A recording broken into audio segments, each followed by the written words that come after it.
Hello guys, welcome back to my channel. Today we're going to speak about the Philistines. This is up on your request when I've done the poll on my stories on Instagram. Majority of you chose this subject, so we're going to talk about the Philistines. Before I started, I just want to inform you that I'm going to use different sources.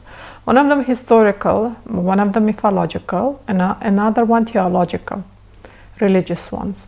So when it comes when it's turned, I'm going to highlight it that this is from this source, this is from that source, so you will not mix up. And this is going to be part one, where I brought up mythological and religious information. In the part two, we're going to talk about only historical part with the evidence and with the archaeology, etc. Why I use the mythological and theological concepts here now? Because the Philistines overall got famous through the Bible. Before we start to read the hieroglyphs, we had information about the Philistines, which was mentioned in the Bible. After, when was the discovery of the hieroglyphs, how we can read the hieroglyphs, we made sure that this kind of people really exist, that they were sea people. Of course, some informations are contradicting what we're having with the Bible, but to use them both in order to understand the view from both sides, we have to not ignore it. So the Philistines. In ancient Egypt, around the 3rd century, one of the rulers of a Ptolemaic dynasty began to rewrite the text of the sacred scripture of the Jews. Ptolemaic dynasty, I just want to explain to you what kind of dynasty it is. Basically was founded by Ptolemy. Ptolemy, he was the general of Alexander the Great. After the death of Alexander the Great, all his generals, they cut down his empire, and the Hattites, which is Egypt, was under the rule of Ptolemy. So in his time, Ptolemaic dynasty time, the text of the sacred scriptures of Jews, they start to be translated into the Greek language. And collectively they call it Septuagint. Septuagint is a Greek word, although it wasn't just like this translated. However, it was added the information as well, because there is a lot of contradiction. For example, if we're going to compare with the Talmudic Bible, right, and they argue about this one. This translation of the Bible, Septuagint, gave a base for the Christian Bible. This is not my opinion, this is a historian's opinion, that after the translation into the Greek language, this was the good base for the Christian Bible, the creation of the Christian Bible. In this Septuagint mentioned the settlers from the north, who came from the north and caused so much trouble and problems for the Israel, or kingdom of Israel, or Israelites, how we want to name it, around the 12th century. And they usually recorded in very negative narration, collectively, in collective concept, as Philistines or Philistinians. Why I said negative, why I said not good manner, because you already, this is your enemy, so you will not, of course, describe it, he's beautiful, or he's the most wow, and this is strong, our neighbors. No, you're going to describe it as an enemy, as a cruel, bloodthirsty, that the killers of the children, etc, etc, etc. So the Jews, when Alexander the Great, he won the battle with the Darius, in Battle of Issa, his plan was, to conquer more lands. So the Alexander the Great, he moved from the north to the south to the Canaan, to the land of the Canaan. This territory, the Middle Eastern territory, which is not geographically Lebanon, Syria, Jordan, and Palestine. This area used to call it Canaan. And Canaan, we have 2 to 3 sources and archaeological evidence this land that mentioned. The first one, the earliest ones, it was mentioned in 1500 around the year BCE, of course, by Ugaritic people. And the second one by Egyptians. Egyptians also, they name it differently. Egyptians, as always, they were more specifically when they mentioned the lands. When it comes to the land of Palestine, they divided in two areas. One of them was named as Retennu. If we're going to translate from ancient Egyptian language, Retennu means a foreign land. And they mention in the reliefs, in the scarps, in the stelas, and even in some voodoo dolls, in ancient Egyptians were the creative, while they're mentioning the enemies' names, right? Because we consider them as enemies. Anyone who doesn't live in Egyptian land normally considered as enemies. So the Canaan, to the land of Canaan, Alexander the Great, he entered from the east, and he started to conquer the city one by one, city-states one by one. Okay, the most difficult one for him was the Tyre, extremely difficult to get it, and another one was Gaza. And Tyre and Gaza, they agree, the rulers of these two cities, they agreed to not betray the Darius, because Darius, when he started the war with Alexander the Great, actually Alexander the Great to start, he spread letters to his city-states, because this Canaan was under the Persian ruling. He sent the letters that the leaders of those city-states do not betray him. On that Tyre, he agreed, city Tyre. Gaza also, they agree. However, when it's come to the Jerusalem, again, this is upon their information, because we don't have another evidence proving that this is correct or not. When Alexander the Great came to the Jerusalem, the Jews, they just opened up the gates and they welcomed Alexander the Great. According to them, someone saw something, the priest saw, or rabbi saw a dream that Alexander the Great, he will come and he will free the Jews. And all. So the people listened to him and they opened it. And for that, they had a deal. This is again according to them, that Alexander the Great, he offered them, to the Jews, to go to the Alexandria, and in his plan was build great city in Egypt and name it after himself, Alexandria. So he offered them to go there to build a new city along with the Greeks, Macedonians, and we have Egyptians themselves, and we have other residents to go and to build a city and be part of the city. And among all this what I said, residents who live, or civilians who live in Alexandria, give them equal rights with them. So they're going to have equal rights. Also, he gave a freedom of the religion. This was very important for the Jews, so they can practice their religion freely. Also, that they are free from the taxes. Some sources, they're saying the lifetime free from the taxes. Another source saying up only 3 years. So 3 years they are free from the taxes. They're not going to pay tax. And other sources, that's for the lifetime. This is again according everything to them.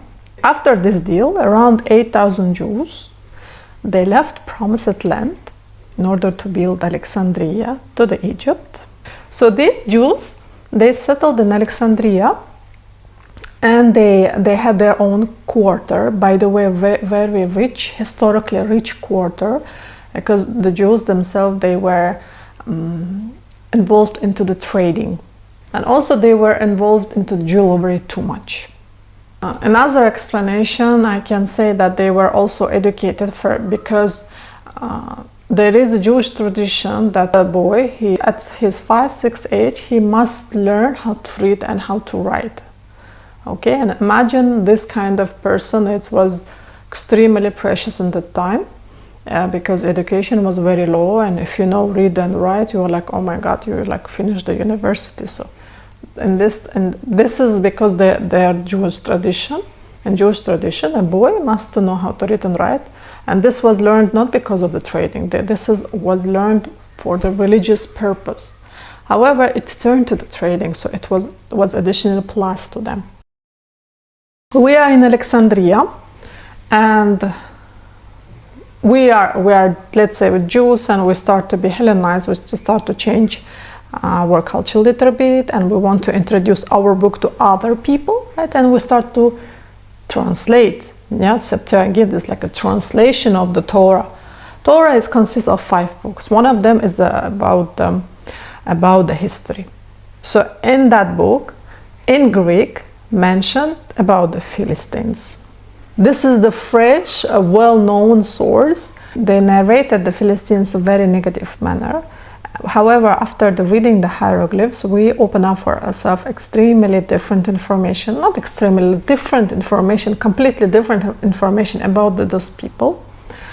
Completely, when I said not 100%. So Egyptians were writing without the propaganda and without the exaggeration. They were writing like as a fact, as a matter of the fact.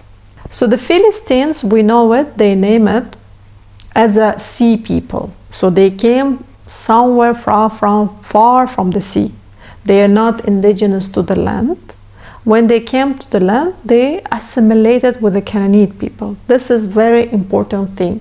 When you come, because the Philistines also not a big tribe, it's a group of the people. You know, it cannot be mass migration with a high numbers. It's a strong warrior people, group of the people who came and they settled in Canaan. Not just like this easy they settled. Of course, we're going to talk about how they settled. However, when they came, they were already indigenous people of the Canaan, and we named them Canaanite. So Philistines, the sea people, they came and they assimilated like they married to each other with the Canaanite people. And on top of it, they got their religion. Let's say if they were Greek, they didn't bring with them the Greek mythology, the Greek beliefs. No, they took their local religion and they follow local religion. They took the local language and they speak in local language in Canaanite. Also, they took traditions also. The thing, what they really brought with them, the Philistines specifically, to the Canaan land, and then they built 5 city-states in the Canaan, in the Middle East. It is their culture. So we can notice that there is a different than, let's say, Canaan jewelry and Philistine jewelry, right? And there is a difference between the pottery and between the pottery Philistine sea people and between the Canaanite people. And there is a mixture of this all. We have it also as a result. But the main important thing in this subject is that they didn't change the religion of the indigenous people and the language. When they come and they conquer the land, they accepted them. You know, they accept the religion. When we're talking about the origins of the Palestinians, there is also big debate. People, they're not understanding that naming the country after the group of the people will not change your DNA, right? Because if you're going to take an example, any random country, let's say my country, Uzbekistan, right? Uzbekistan name as Uzbekistan was given recently, 75 years ago roughly, it was given as Uzbekistan, guys. Before that, we don't name ourselves Uzbekistan.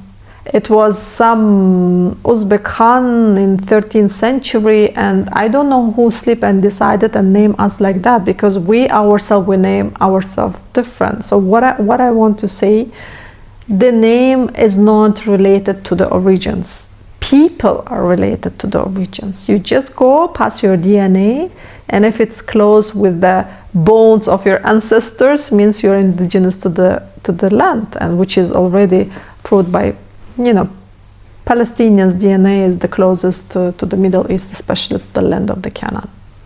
So those sea people, they came to Canaan, they settled, and what they give to this land, their culture, pottery, jewelry, and the name. This specifically west of Palestine, named Philistines, Peleset. Okay, so we talk about the sea people. Let's talk about from where those sea people came from. Sea people, no one in the past, not Israelites, right? This is also our source of information, their religious books, nor ancient Egyptians, no Ugarites, no one, not Libyans. They didn't mention them as a sea people. When we talk about the ancient Egyptians, specifically they mentioned the tribe names. So it's roughly around 14 to 16 tribes who time to time come to the Egypt. And there was a huge mass migration. When I say mass migration, it is not like a couple of warriors, they sit in the ship and they decided to come to conquer Egypt. No, they come with their wives, they come with their kids, they come with their households, even the animals they bring from there. From where, the question is now. Historians agree that they come from the Balkans. Mainly the coming point is the Balkans, and they name broadly those sea people as the Greeks. So they say Greeks come to the land of the Canaan, and the Palestinians automatically became a Greek, which is absolutely wrong. Balkans, south of Balkans, there is some specific course of the movement of the sea people, mentioned that it is Rodopia, current Rodopia. The word Palestine, meaning Palestine, there is many options. However, if you're going to ancient Egyptians, they cannot translate this word, Peleset, because for them understanding, it's a self-named people. They name themselves Peleset, and Egyptians, they cannot translate it because not the Egyptians one who gave the name, obviously, for these people. And we have ancient Egyptians, they don't know, okay? Israelites also, they don't know, although they translated it's like a conqueror in a bad manner, of course, because, you know, for them it's an enemy. Assyrians, they mentioned as a self-determination again, as a Pelestu or Peleshet. Only we have one philologist who mentioned that the word of Philistines come from city calling Pristina. If we're going to take the letters, and if we're going to take the letters of Philistines, and if we're going to take letters of the ancient Egyptians, Perese. Why ancient Egyptians, they mentioned not Philistines, by the way, or Peleset. They mentioned Pereset with R, because Egyptian language there is no letter L. So whatever you will see L, you replace it with R. So it's a Pereset. Etymologist, he take this city Pristina, he compare with this Egyptian word, and if we're going to take the consonant and remove the vowels, you will hit all the letters. So, and we have a translation, guys. We have a translation. It is like a source or specific place or place of origin, or where you can rely on, so on, where you can stand on. Beautiful translation. This is in the European language, by the way, because we know the sea people weren't Semites, so they come from Balkans. So migration didn't happen just like this, you know, they sleep, they wake up. It's happened in the 3 waves. Sometimes the historians, they say in 4 waves, but we have major 3 waves. Let us look at the map. As you see the arrows, right? We have first migration came from the Balkans to the Italy, Sardinia, Sicilia, Libya, and they become very good friends with the Libyans, as the ancient Egyptian mentioned, because when they attack to the Egypt, Libyans were among them as well, because obviously Libyans are already old enemy to ancient Egyptian, and Libyans, they really want to have a lands of the Egypt, especially the Nile, right? The one of the juicy parts of the Egypt. This is the first wave. The second wave from the land. So if we're calling this one from the west, the wave of migration from the west coming from the sea. The second one, migration come from the land. So they enter to the Turkey, right? Its empire. And then they go to the Syria, which is Ugarit. And then they go to the Canaan, which is nowadays Lebanon, Palestine, and somehow Syria, south of Syria. And then they hit the Egypt. The third one is direct. They didn't go left, they didn't go right. They see the Crete, they see the Cyprus, and through the Cyprus, through the Crete, they came to the Egypt. So, as you understand, final point and the finish line was all to the Egypt. Why? Because Egypt is rich, because Egypt give 3 times harvest. When, for example, in Uzbekistan, you will gather the harvest 1 time per year, Egypt gathers 3 times, so you have non-stop food supply, and you are rich, right? The main problem of the ancient time was the food. And the Nile, this Nile River sorted out everything, and overall Ancient Egyptians in that time were very rich people. So they came in these 3 massive waves. When they came from the east, they hit the Hittite Empire and collapse the Hittite Empire, guys. Ugarit collapse. When they come straight, the third way was through Crete and Cyprus. To memorize it, I'll give you a hint. It's we know the Trojan horse and Troja war, right?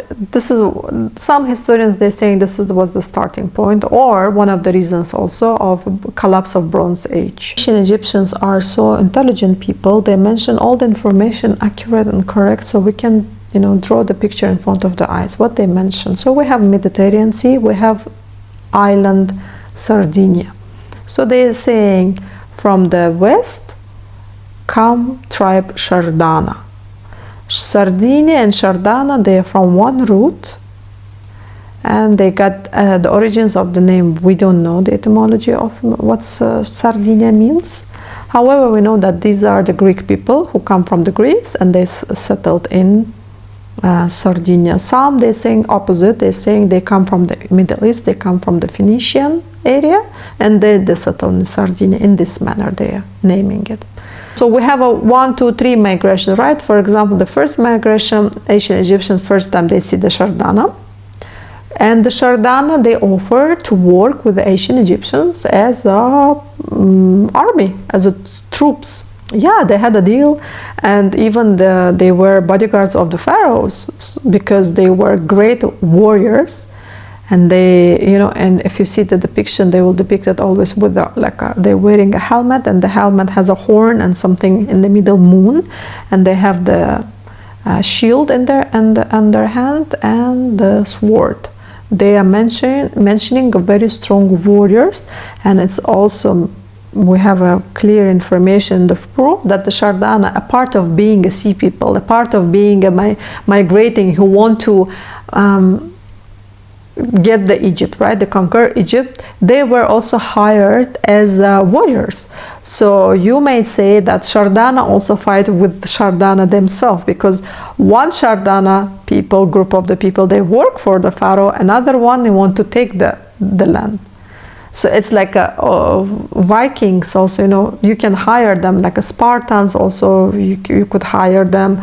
Vikings also, you can hire them. So it was like independent group of the people who want a payment for their work. Obviously, their offer for the work was the army, right? And if you see the depiction of the pharaoh, you can see also Shardanas working for them in some depicted in some corner. So you will see the pharaoh, he's killing someone, depiction, right? Normally it's or Libyan or Asiatic or Nubian people, and in the corner you will see the group of Shardana people. This is, you know, elite of the pharaoh army. So a part of the migrating, a part of conquering the sea, those people also work with the ancient Egyptians as a elite army. This elite army also was very important because time to time in ancient Egypt happened revolutionary stuff, right? Somebody revolted against, and having a third party, a group of the people which are ready to work for you for the money, and not having ambitions, it was important to keep the Shardana people, and they participate, and they, you know, cut all the revolution. This revolution time also happened in the New Kingdom, almost on the border of the collapse of the Bronze Age, right? So next to Shardana, so we're going one by one mentioning. I'm not going to mention all the tribes, which are important ones.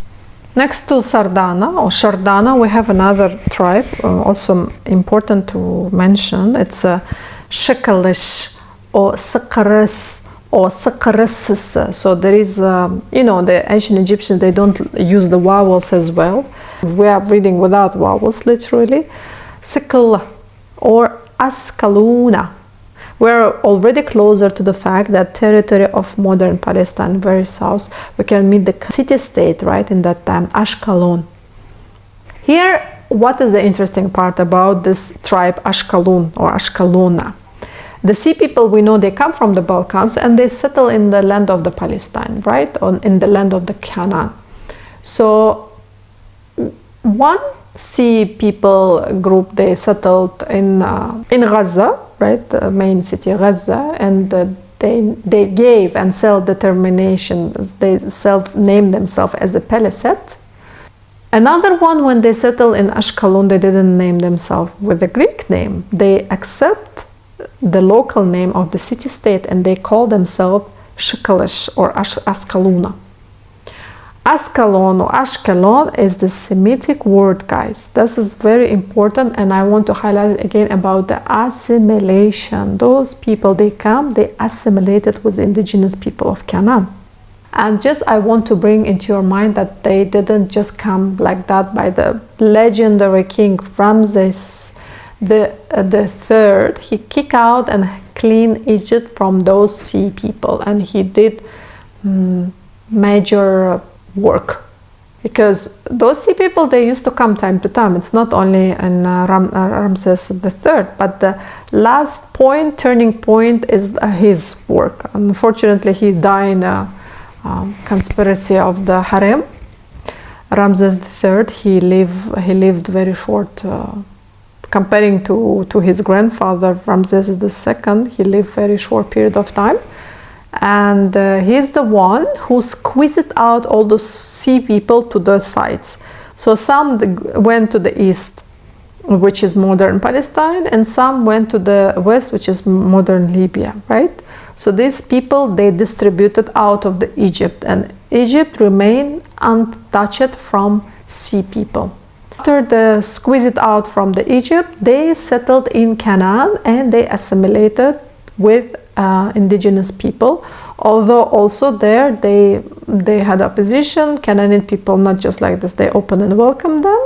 However, they find some kind of language and peace treaty, so they assimilated with them. So they had 5 main cities.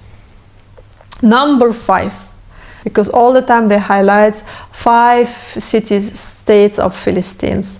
5 union of the 5 tribes, everywhere 5, 5, 5. It's again related to the local religion of Canaanites.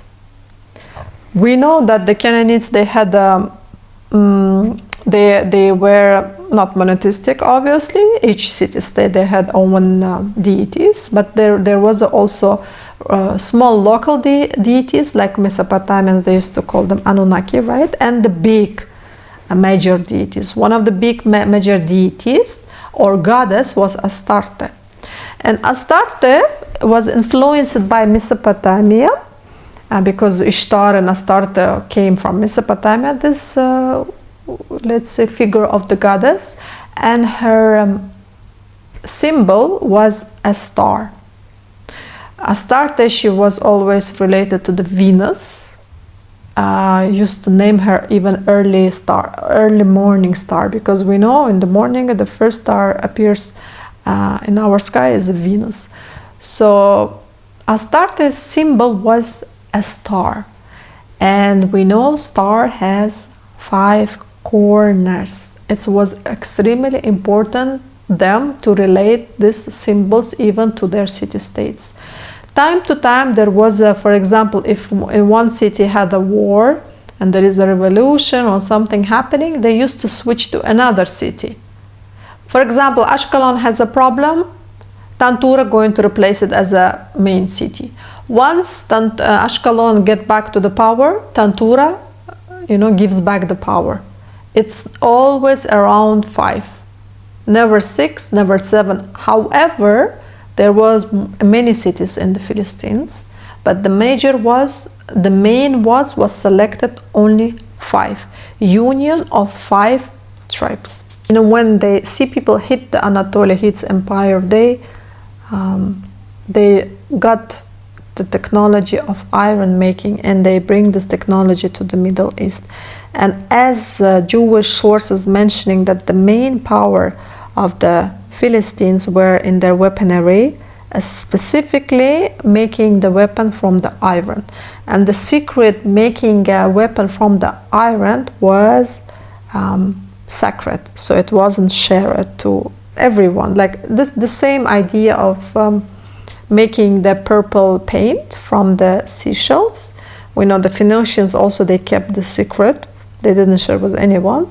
The same idea applied to the Philistines. They had this secret of iron making and making weapons from the iron.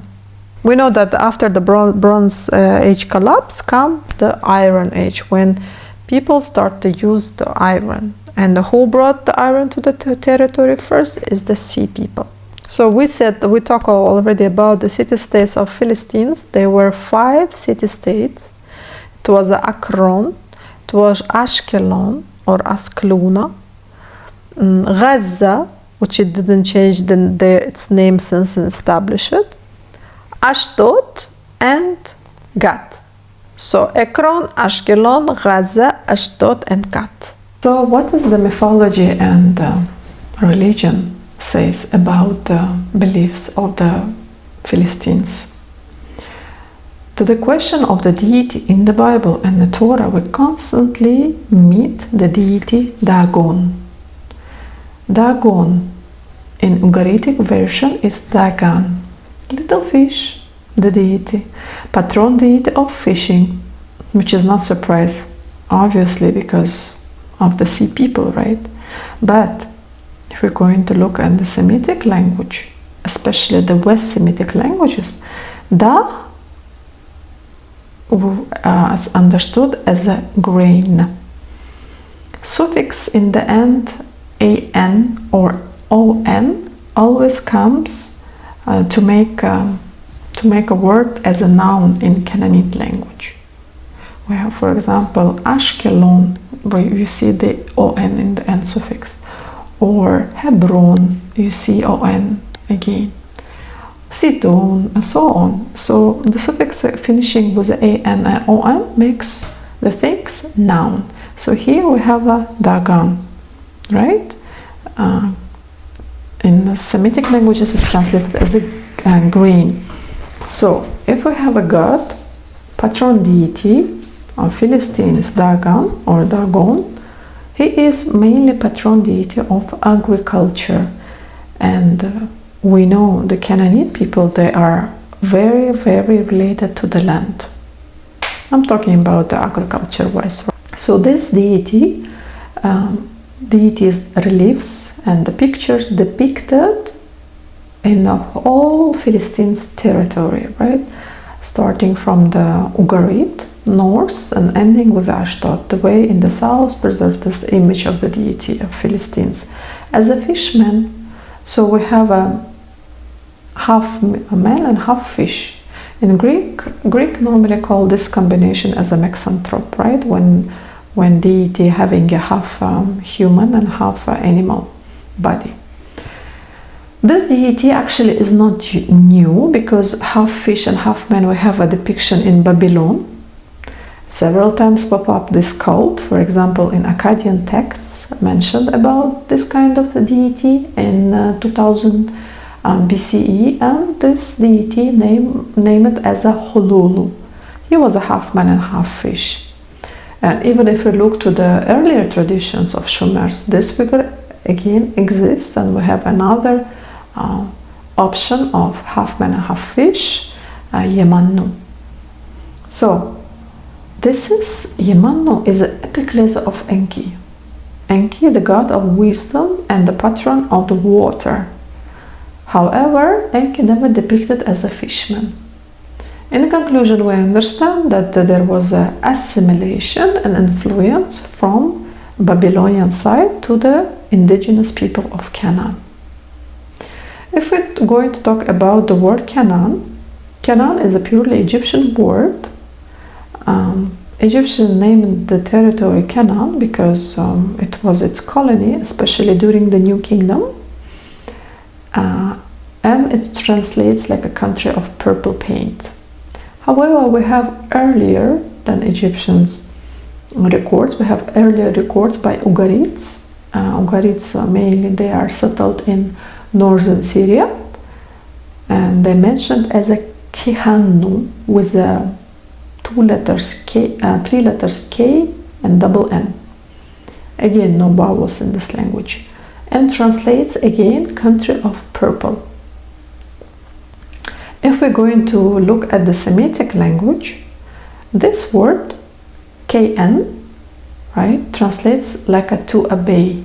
13th century from Egypt, after 4 centuries Egyptian captivity. This is according to the Torah, guys. After 4 centuries captivity in the country of Mitzrayim, Jewish normally calling Egypt as a Mitzrayim. If we're going to translate, it's going to be country of slaves. Moses, Prophet Moses, with a strange origins, right? We have strange origins of Moses, how he was born. It's strange because we see the same narrative about the Sargon II. I'm talking about the river and the basket. Also, interesting thing about his name. Why it's strange? Because if we're going to translate it from the ancient Egyptians, we're going to have a Mses, right? It's going to be spelled as a Mses. And if we're going to pronounce Moses' name in ancient Egyptian manner, we're going to have 3 letters, Mses. And if we're going to look for the translation of this word, right, the meaning is a son. So Mses literally means son. As like example, we can take Ramses, right, son of Ra. Ra Mses, or Tutmses, son of God Tut, or God Thought, God of wisdom. Mses in Semitic understanding of the voicing Moses somewhere in the 13th century of staying in Egypt in the country of slavery. These Semite tribes for a long time serving in the south of the Egypt, from which a huge amount of material evidence is left in island Elephantine, even after Exodus. Now this is a fact. If we take roughly that Exodus happened in 12th and 13th century, we can surely say that not all Jews left, or few left the Egypt, and some remain in Elephantine Island. Elephantine Island, located in Aswan, very south of Egypt, between the 3rd and 4th threshold of Nile. Moses or Moses leads his tribes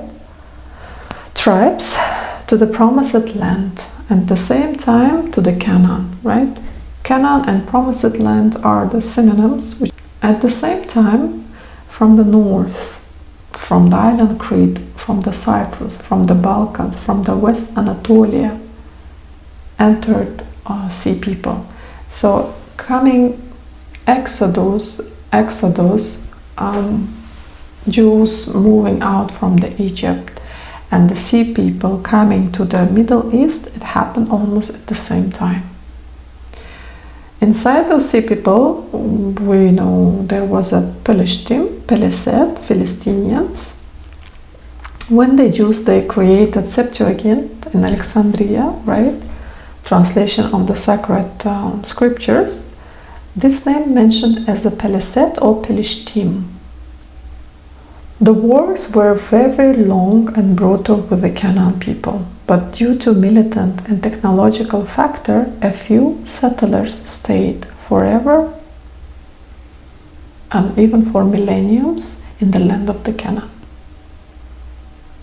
and they assimilated with the indigenous people of Canaan. So these Philistine people, before and after assimilation, they had a long wars with the Israelites. This is according to Torah.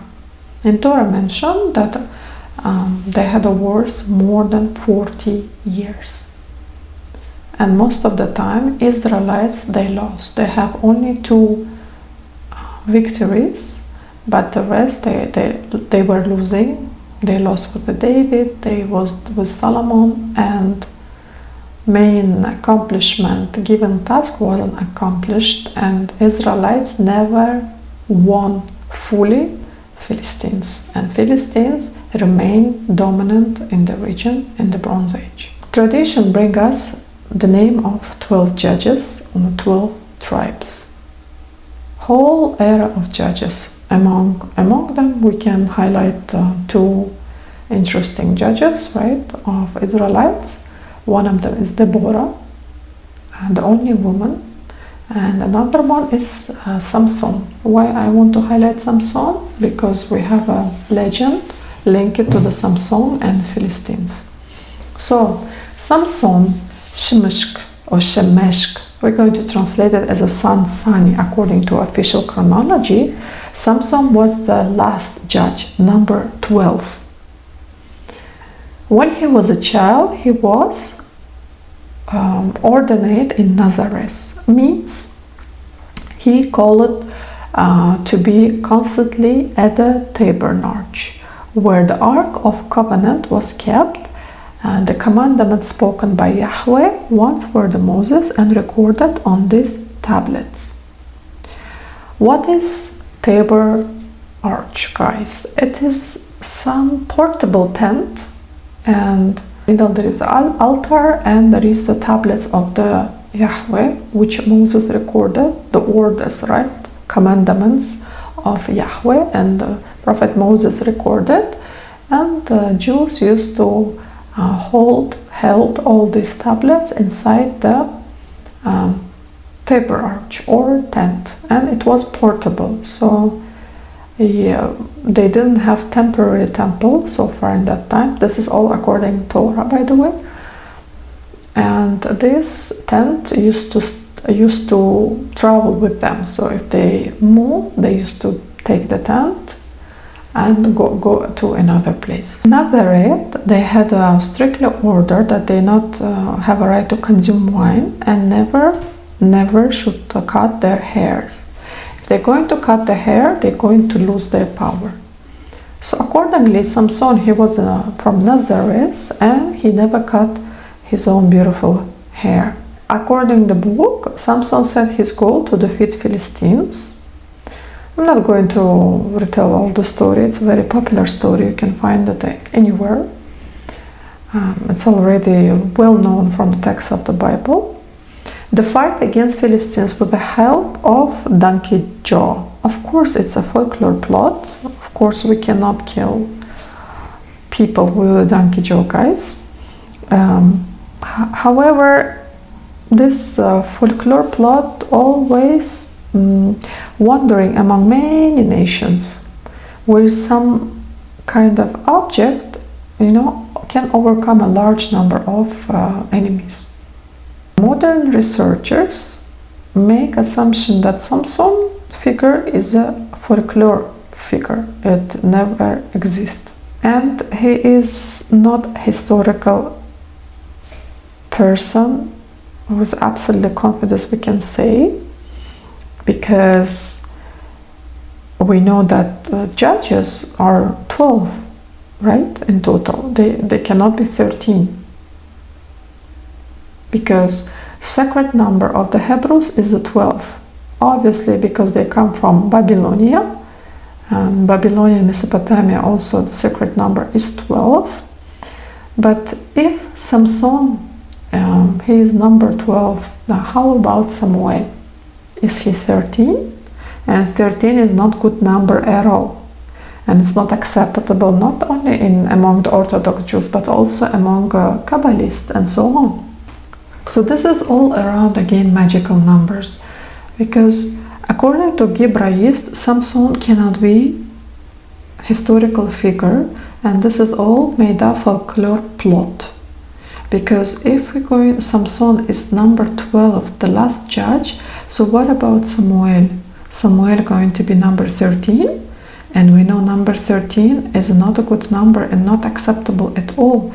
So they come to conclusion that Samuel is the last one, the judge number 12, and the Samson is a folklore plot.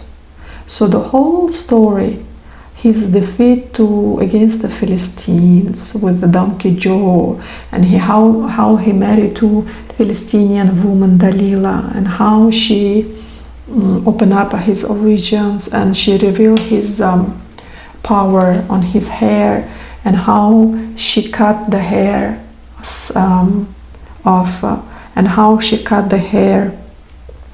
of Samson. It was enough cut only 7 strands for him. 7, again, magical number, right? And then he lost his strength, and the Philistines broke the house, and the huge number of people gathered for fun to watch how blinded, how Jewish giant performed such a humiliation. Later, he will be forgiven by Yahweh for retreating from Nazareth, right? And then him again gains the strength and shakes the central pillars of the temple. So he will go to the temple, he will hug the pillars, and he's going to shake. After that, the temple will tremble down, and he will destroy 100, if we believe into the Bible. He entered to the history as a man who went till the end and on his task against the Philistines. However, he could not destroy none of them. He could not destroy the Philistines. And again, he could not destroy, and this plot, how he go till the end, this is all folklore story. Samuel takes a step by convincing the elders of the 12 tribes to elect a king. Okay, with the only one purpose, so to expel the Philistines. Samuel, he chose King Saul, or Saul before his being king, of course, he was just Saul. If you're going to take the name of his translation, exactly, it's going to be to ask. Asking, requesting, questioning. The Arabs will understand because it's a root word from Sual. And he was chosen. However, his main aim and purpose to be chosen, it was expel the Philistines and win them. And he was having this limited power. Once Saul he finishes his duty, expelling the Philistines, he should leave his place. Yeah, his kingship was going to be cancelled automatically. He did a lot of mistakes. We're talking about the Saul over and over, and he faced mischiefs with the Philistines. He lost his peace. What kind of mistakes he did? He lost wars. Many wars according to Torah. Even the ending of him wasn't good. He suicided himself again in the battle with the Philistines, and 3 of his own sons also were killed by Philistines. So in one episode, we know a very famous episode about the giant Goliath, Philistinian, 3 meters high, fully armored. Goliath, this Philistine, he threw the challenge to King Saul. And no one from the Israelites want to accept this challenge. So he was so devastated, King Saul, and nothing left to him, just sit in his tent and listen to the music. Who was playing the music? Little shepherd. His name was David. If we're going to translate name David, we're going to have a wonderful translation as a beloved or loved one. So he saw fallen spirit of Saul, and he understood that this is fallen spirit we're going to transmit to the army. And then this little shepherd takes upon himself the courage and the challenge to face the Goliath without any armors. Philistines by that time were very powerful with armor because as per Torah they use iron. They had iron swords while all the neighbors was using still bronze. Saul offered to David to dress up armors. No, said David, I'm a shepherd. I don't know how to fight with the armors. My job is to herd the cattle and sing good melodies. By the way, while he was singing or playing these melodies in the tent of Saul, the daughter of Saul, Milchala, fell in love with David, and he was just normal shepherd from Judah tribe.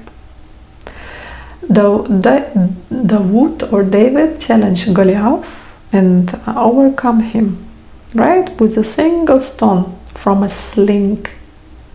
Despite all his armors of Goliath, he hits him on his forehead and Goliath dies.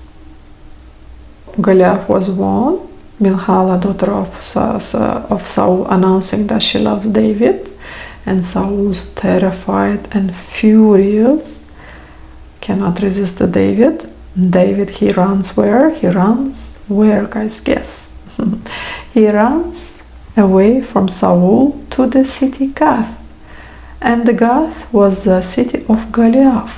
It was where this Philistine giant was born. And here you will question yourself, like, he is David running from Saul, Israelite king, to Philistine city, killer of Goliath. Here we have a lot of questions. Why he's running to Philistine city and the people are accepting him as normal, nobody trying to kill David, right? We have a lot of questions there, and moreover he spends there 6-7 months, and there David, he spotted technology of iron processing. As I said, Philistines were too much advanced in technology, and they were secretly keeping the technology of iron making for themselves. That was their power. So then he spotted this technology, and he learned how to make an iron swords. David was learning 6-7 months how to make iron, right? The technology of iron processing. Saul still was fighting with the Philistines because killing one giant will not cancel all the enemies, right? How they call them, Philistines. So in that time Saul, he was very frustrated, and he went to the witch and he asked the future. Although we know by religion of Saul it is not allowed to use the magic, and overall in the territory of Israel the magic wasn't allowed.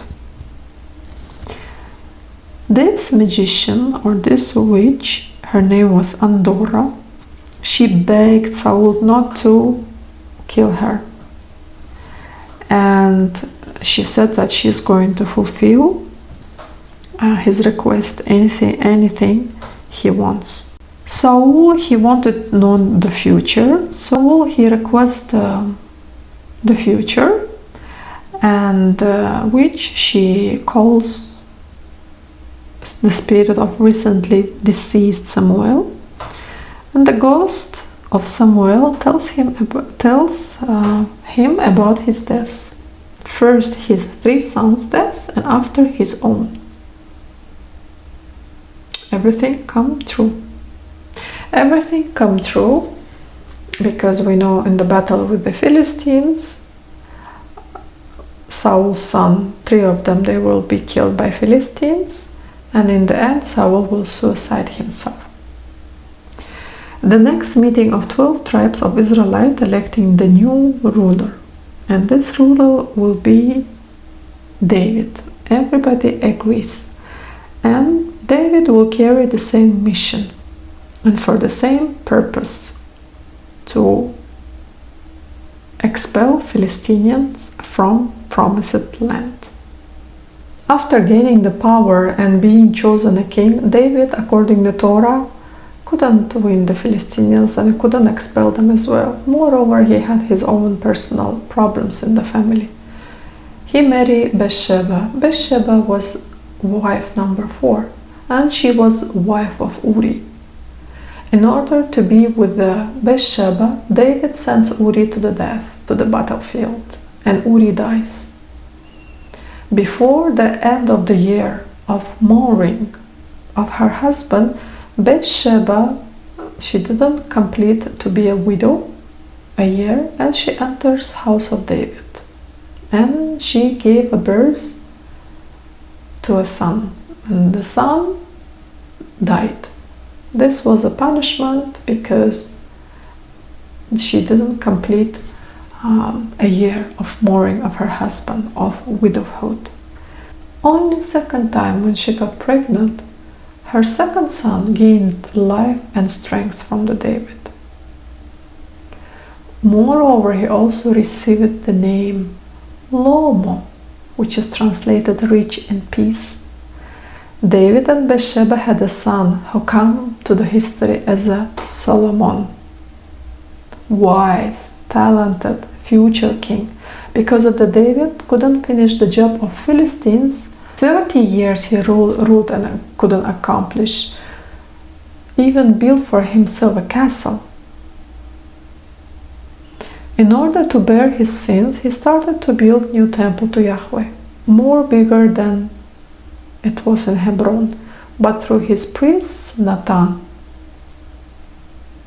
He received instruction that not for you to build the temple of Yahweh. Nathan the priest says to the David, it's not you who's going to build the temple to the Yahweh, because you didn't sort out the Philistine problems.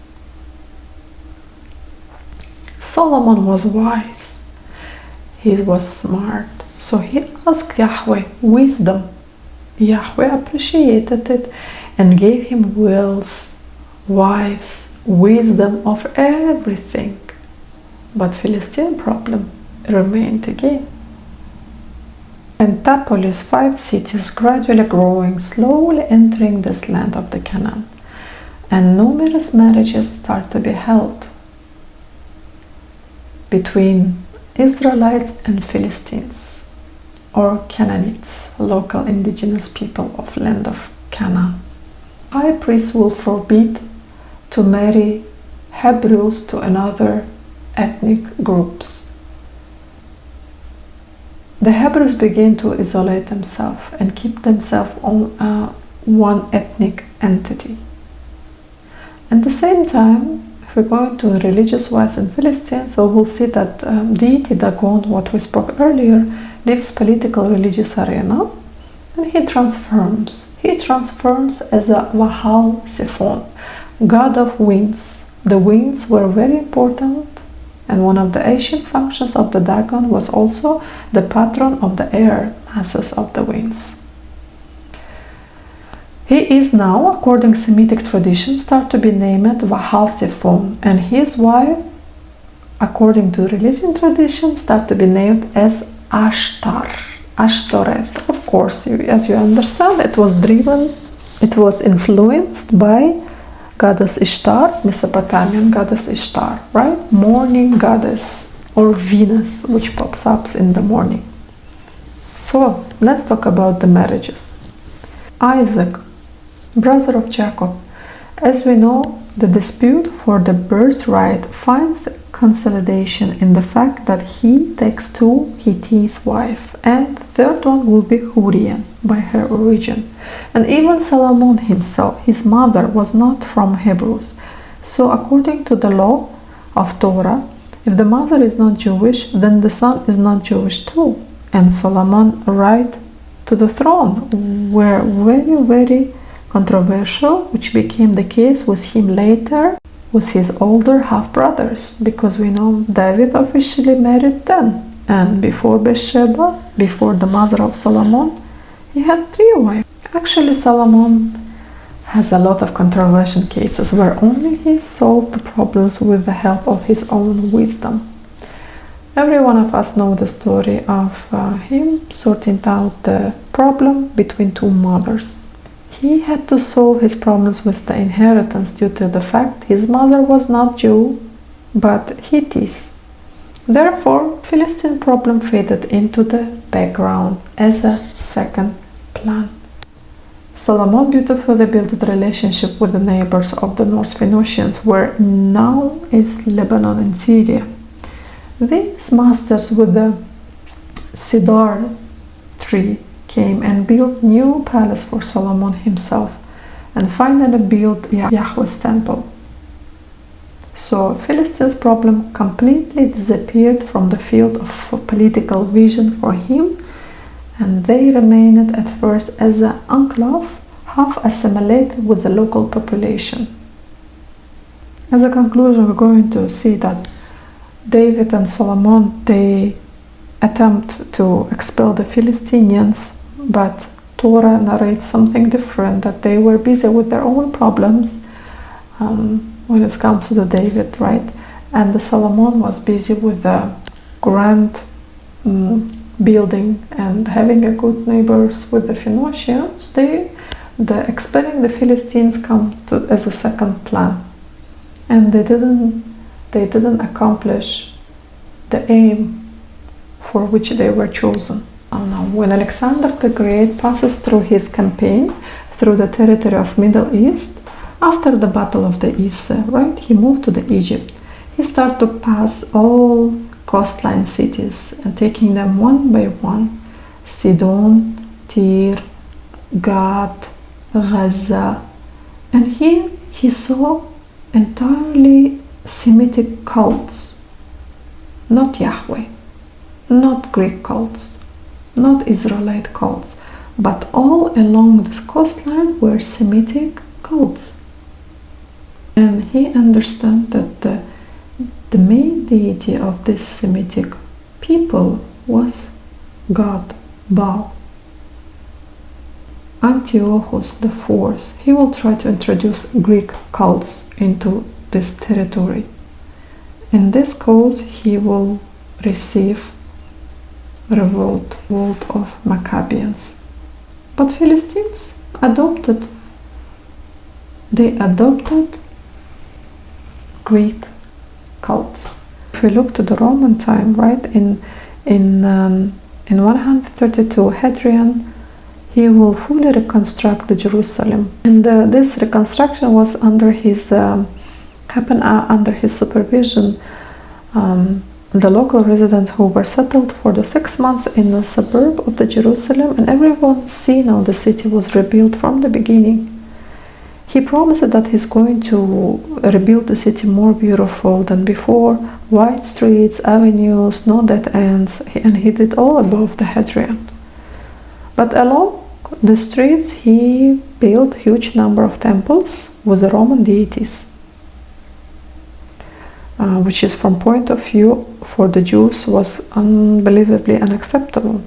So this has led to the Second Jewish War, which has happened between 132 and 135. And if we're going to compare again to Philistines, again they accept the Roman deities. Because of this non-acceptance, the Jews were expelled. It happened big next exile, but Philistines remained, and they converted to the Roman religion. In the conclusion, we can say, with the mythological and historical and religious point of view, that Israelites was appointed their kings in order to exile the Philistines, and Philistines didn't exile, and Israelites, they didn't accomplish their aim. Thank you so much for the listening and watching my work. And as I said, this is part 1. I'm going to do part 2. Kindly subscribe to my channel, comment and like this video. I accept all the comments, and please be, if you're criticizing, be a little bit constructive. And see you soon. Bye bye.